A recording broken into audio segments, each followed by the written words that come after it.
नमस्कार मित्रांनो, आपल्या सर्वांचे मराठी मालिका या चॅनलमध्ये स्वागत आहे. लग्नानंतर होईलच प्रेम मालिकेच्या पुढील भागात काव्या पार्थला म्हणते की जोपर्यंत मी ते विसरत नाही, तुमच्याशी बोलणार नाही आणि दारही उघडणार नाही.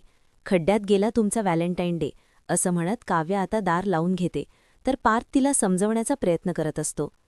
तर इकडे कॅफेमध्ये धनंजय पोचलेला असतो. नंदिनीला म्हणतो की या फालतू माणसासोबत राहण्याची काही गरज नाहीये. तर नंदिनी म्हणते की माझा हात सोडा, पण मात्र धनंजय तिला जबरदस्तीने आता तिथून घेऊन जात असतो. मी तुझा हात चुकीच्या माणसाच्या हाती नाही देऊ शकत, असं म्हणत धनंजय जबरदस्तीने नंदिनीला तिथून घेऊन जातो. कॅफेतले सगळे लोक आता पाहू लागतात, तर जीवाला पुन्हा वाईट वाटत असते की नंदिनीने प्रेमासाठी यावेळेसही स्टँड घेतला नाही. तिचे बाबा तिला जबरदस्तीने घेऊन गेले, पण मात्र नंदिनी काहीच करू शकली नाही. त्यास जीवा असा विचार करतो की जर नंदिनी तिच्याच प्रेमासाठी उभी राहू शकत नाही, तर मी स्वीकारलं तरी तिचे बाबा तिला घेऊनच जातील.